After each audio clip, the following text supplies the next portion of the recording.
Owen had always been drawn to the old Victorian house at the end of the narrow, overgrown lane. Its crumbling facade, sagging eaves, and broken windows whispered secrets of a forgotten past.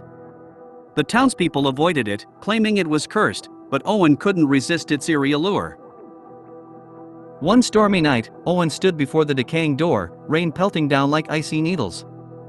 He fumbled with the rusted key, his heart racing. The door creaked open, revealing a dimly lit hallway. The air smelled of damp wood and decay. As Owen stepped inside, the temperature dropped.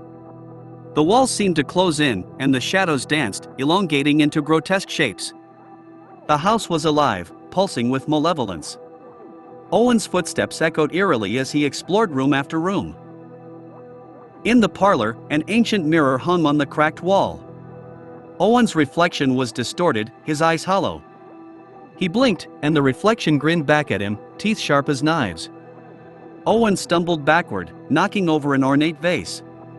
It shattered, and the shards rearranged themselves into a sinister message, "Leave."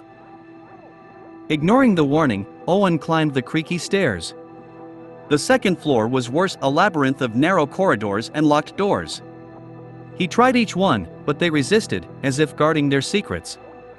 The wallpaper peeled, revealing faded floral patterns that seemed to writhe. In the attic, Owen discovered a dusty trunk. It contained yellowed letters, brittle with age. They spoke of a family torn apart by tragedy, their daughter, Nyagak, lost at sea during their desperate escape from war-torn Sudan. Owen's heart ached as he read the mother's desperate pleas for her child's return. But the final letter chilled him. It was from Nyagak herself, written in shaky handwriting. She described the boat, the storm, and how she clung to life.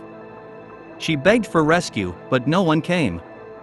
The last sentence sent shivers down Owen's spine, "I am not alone." The house tightened its grip on Owen. Shadows slithered along the walls, whispering Nyagak's name. He saw her, a ghostly figure with hollow eyes, drifting through the rooms. She pointed toward the basement, where darkness pooled like thick ink. Owen descended the narrow stairs, the air thick with dread. In the flickering candlelight, he saw the Apith, the Night Witch. Its elongated limbs and twisted features were straight from a nightmare. It hungered for souls, feeding on guilt and despair. Nyagak's spirit materialized beside the Apith. Her eyes held both accusation and longing. Owen understood now, the house was a prison, and Nyagak was its warden. She sought revenge for her stolen life, her cries echoing through the walls. The Apith whispered to Owen, promising release if he sacrificed himself. But Nyagak intervened. She revealed the truth: Owen was no innocent bystander. He had betrayed her, using her to secure his own escape. His guilt weighed heavily, and the Apith hungered for it. In a desperate act, Owen slashed his own arm, offering it to Nyagak. The Apith recoiled, shrieking, as Nyagak's form solidified. She embraced him, forgiving yet accusing. The house trembled, its malevolence fading. As dawn approached, Owen stumbled out of the house, blood-soaked and haunted. Nyagak's spirit dissipated, leaving only the memory of her hollow gaze. The townspeople found him, muttering incoherently about shadows and sacrifice. Owen never returned to the house. But on moonless nights, he hears Nyagak's whispers, urging him to remember. The Apith still prowls, seeking souls to devour.